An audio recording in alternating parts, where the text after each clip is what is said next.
Hi dear student, हम wave optic जो chapter हम स्टडी करते हैं वेल स्टैंडर्ड में, उसमें हम इंटरफेरेंस स्टडी करते हैं। ओके, तो इंटरफेरेंस के जो टाइप जो होते हैं वो हमें पता है, कंस्ट्रक्टिव इंटरफेरेंस और डिस्ट्रक्टिव इंटरफेरेंस। और इंटरफेरेंस को हम क्या कहते हैं? Light energy distribution phenomenon. Okay, तो आज जो है डियर स्टूडेंट हम आपको समझाएंगे कि इंटेंसिटी डिस्ट्रीब्यूशन कैसा होता है कंस्ट्रक्टिव इंटरफेरेंस में, और डिस्ट्रक्टिव इंटरफेरेंस में कैसा इंटेंसिटी डिस्ट्रीब्यूशन होता है वो हम आपको वेव्स के साथ, वेव्स डायग्राम के साथ समझाएंगे डियर स्टूडेंट। वीडियो जो है वो बहुत इंपॉर्टेंट ऐसा वीडियो है, that is the types of interference और डिस्ट्रीब्यूशन ऑफ इंटेंसिटी। तो मानो ये अपना ये दो सोर्स है, क्योंकि इंटरफेरेंस जो फिनोमिनॉन है उसके लिए दो सोर्स होना चाहिए और it is act as a coherent sources. Okay, और मानो ये हो गया स्क्रीन, ये हो गया स्क्रीन। अब यहां से ये हो गए सोर्स, यहां से वेव्स क्या होगी? इमिटेड होगी, और यहां से भी वेव्स क्या होगी? इमिटेड होगी। It is reach at the point P कहेंगे, ये पॉइंट को हम पी पॉइंट कहेंगे। ओके, तो ये जो पी पॉइंट है, ये पी पॉइंट पे कंस्ट्रक्टिव इंटरफेरेंस प्रोड्यूस होगा या डिस्ट्रक्टिव इंटरफेरेंस प्रोड्यूस होगा, इट इज डिपेंड्स अपॉन। बहुत इंपॉर्टेंट ऐसा है डियर स्टूडेंट, इंपॉर्टेंट ऐसा पॉइंट है, it is depends upon. First जो पॉइंट्स रहेगा, फर्स्ट जो पॉइंट्स रहेगा वो रहेगा एम्पलीट्यूड ऑफ वेव्स। वो कौन सा रहेगा? Amplitude of waves, amplitude of waves. और सेकंड जो रहेगा वो रहेगा रिलेशनशिप। कौन सा? Phase relationship. सेकंड पॉइंट कौन सा है? Phase relationship between waves. बहुत इंपॉर्टेंट ऐसा पॉइंट है ये। जो पॉइंट पी पॉइंट पे कंस्ट्रक्टिव इंटरफेरेंस नजर आया या डिस्ट्रक्टिव इंटरफेरेंस प्रोड्यूस होगा, it is depends upon amplitude of the waves and phase relationship between waves. To sources, coherent sources requirement, necessary requirements है इंटरफेरेंस प्रोड्यूस होने के लिए। लेकिन कंस्ट्रक्टिव इंटरफेरेंस होगा या डिस्ट्रक्टिव इंटरफेरेंस होगा, it is depends upon amplitude of the waves और phase relationship. Okay, अब अगर टू वेव्स अगर है, मानो ये होगा हमारा टाइम, और ये जो है ये फर्स्ट वेव्स है, ये हो गई हमारी फर्स्ट वेव्स। ओके, ये हो गए हमारी फर्स्ट वेव्स। उसका जो एम्पलीट्यूड रहेगा वो एम्पलीट्यूड है ये, इसका जो एम्पलीट्यूड है वो एम्पलीट्यूड क्या है? ये है। ओके, उसके बाद ये है यहां पे ये है सेकंड वेव्स।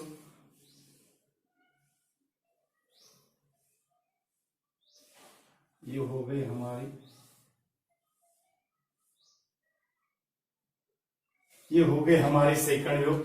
इसका जो एम्पलीट्यूड जो रहेगा वो है ये, इसका एम्पलीट्यूड क्या है? ये। अब दोनों का क्या होगा? सुपरपोजिशन होगा। दोनों का क्या होगा? सुपरपोजिशन होगा। ओके, ये फर्स्ट है, ये दोनों है, लेकिन साइमल्टेनियसली दोनों का भी एम्पलीट्यूड क्या हो रहा है? मैक्सिमम हो रहा है। इसका एम्पलीट्यूड मैक्सिमम है तो इसका भी एम्पलीट्यूड मैक्सिमम है, इसका एम्पलीट्यूड मिनिमम है तो इसका भी एम्पलीट्यूड मिनिमम है। यानी ये पोजीशन पे एम्पलीट्यूड मिनिमम तो ये पोजीशन पे एम्पलीट्यूड मिनिमम। यानी ये जो वेव्स है these are the in phase. इसका जो फेज डिफरेंस जो होगा वो क्या होगा? 0 डिग्री। इन फेज जब रहता है वहां पे फेज डिफरेंस कितना रहता है डियर स्टूडेंट? 0 डिग्री रहता है। ओके, तो ये अगर टू वेव्स अगर इन फेज में है तो जो रिजल्टेंट जो एम्पलीट्यूड जो होगा, यहां पे रिजल्टेंट जो एम्पलीट्यूड जो होगा वो रिजल्टेंट एम्पलीट्यूड क्या होगा? ज्यादा होगा। Resultant amplitude is more, resultant amplitude is more. और उसका भी ये एम्पलीट्यूड है और ये एम्पलीट्यूड है, इसका अगर हमने ए प्लस ए अगर किया, A plus A that is equal to twice A, यानी यहां का जो ये एम्पलीट्यूड जो है that is equal to twice ये कितना होगा, टॉइस ये होगा। और intensity at point P when the two waves are in phase, then intensity I R is directly proportional to square of the amplitude, ये हमें पता है, दैट इज टॉइस ए का क्या होगा, स्क्वायर होगा, दैट इज इक्वल टू 4 ये square आएगा, कितना आएगा, 4 ये स्क्वायर आएगा, यानी 4 इंटू आई यानी इंडिविजुअल वेव की क्या है, इंटेंसिटी है। ओके, तो यहां पे आई आर कितना आ रहा है हमारा, that is 4 times the individual intensity, means it possesses the greater amplitude and it has a large intensity, though this point is appears as a bright point। ये जो पॉइंट है, ये पॉइंट हमें कैसा नजर आएगा, it appears a bright point. और ये टाइप की इंटरफेरेंस को, जो इंटरफेरेंस में पॉइंट्स अपियर ब्राइट है, उसको हम क्या कहते हैं, constructive interference. And this constructive interference is produced due to the superposition of two coherent individual waves, superposition of two coherent individual waves. और यहां पे एक बात बहुत इंपॉर्टेंट है, ये जो इंडिविजुअल इंटेंसिटी जो रहेगी, that is the resultant intensity, resultant intensity ये हो गई इंडिविजुअल इंटेंसिटी टॉइस आई, ये क्या हो गई, individual intensity twice I. So this resultant intensity is greater than the individual intensity of waves in case of the constructive interference, in case of the constructive interference, क्योंकि maximum intensity point है and point appear bright, so this interference pattern is called as the constructive interference pattern. और वो इसमें important ऐसा point है, resultant जो intensity रहेगी, it is greater than the sum of the, जो रिजल्टेंट इंटेंसिटी रहेंगी, it is greater than the sum of the individual intensity. तो ये था हमारा कौन सा पैटर्न है, ये constructive interference, constructive interference. Okay, अब कंस्ट्रक्टिव इंटरफेरेंस हो गया, उसके बाद अब देखो क्या होता है, डिस्ट्रक्टिव इंटरफेरेंस में क्या होगा, डिस्ट्रक्टिव इंटरफेरेंस में क्या होगा, डिस्ट्रक्टिव इंटरफेरेंस में मानो ये हो गया, उसके बाद ये है टी।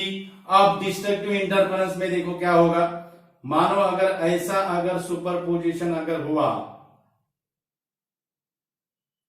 मानो अगर ऐसा अगर सुपरपोजिशन अगर हुआ,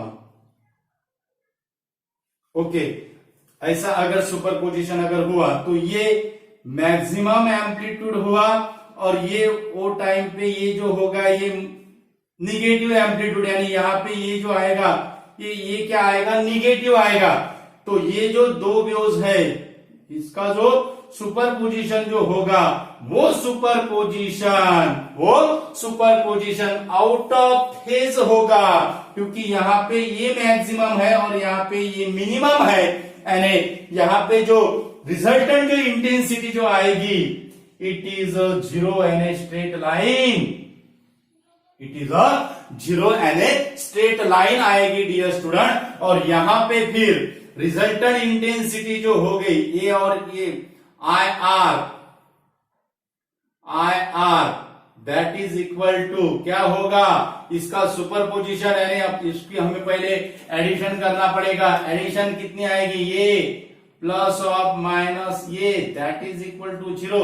सो resultant intensity is zero, IR is zero, IR is zero. ये हो गई जीरो इंटेंसिटी, ये क्या हो गई, जीरो इंटेंसिटी। जीरो इंटेंसिटी है means resultant intensity is zero, so this point P is appears as a dark, and this type of interference in which the resultant intensity is zero and amplitude is minimum, it becomes zero. So this interference is called as the destructive interference. वो interference को हम क्या कहते हैं, destructive interference कहते हैं। और इसमें एक, जैसे हमने कंस्ट्रक्टिव में देखा, इसमें क्या होगा, जो रिजल्टेंट जो इंटेंसिटी जो रहेगी, ये प्लस ये हो गई sum of the individual intensity twice है। So sum of the individual intensity is greater in case of the destructive interference and resultant intensity is less than the sum of the individual intensity। बहुत important ऐसा point है dear student. तो constructive interference और destructive interference में हमने आपको समझाया है डियर स्टूडेंट, वेव्स के साथ समझाया है। आउट ऑफ फेज यानी 180 डिग्री का होगा और इन फेज यानी 0 डिग्री का फेज करेगा। तो इंपॉर्टेंट ऐसा वीडियो है, टाइप्स ऑफ इंटरफेरेंस और इंटेंसिटी का डिस्ट्रीब्यूशन कैसा होता है, यानी इंटेंसिटी का डिस्ट्रीब्यूशन कैसा हो रहा है। फिर means some time the point P appears brightness and some point P appears darkness. So brightness और डार्कनेस इसमें क्या होती है, इंटेंसिटी का क्या होता है, डिस्ट्रीब्यूशन होता है। And stationary alternate dark and bright band produce in the interference pattern. वो स्टेशनरी अल्टरनेट डार्क और ब्राइट बैंड को ही हम क्या कहते हैं, इंटरफेरेंस फ्रिंजेस। और जो स्क्रीन पे इंटरफेरेंस प्रोड्यूस होता है उसको हम इंटरफेरेंस पैटर्न कहते हैं। This interference pattern consist of alternately dark और ब्राइट बैंड। क्या है, alternately dark and bright band, वो उसको हम क्या कहते हैं, इंटरफेरेंस कहते हैं। और अब आज हमने आपको वेव्स के साथ उसके टाइप समझाया है डियर स्टूडेंट।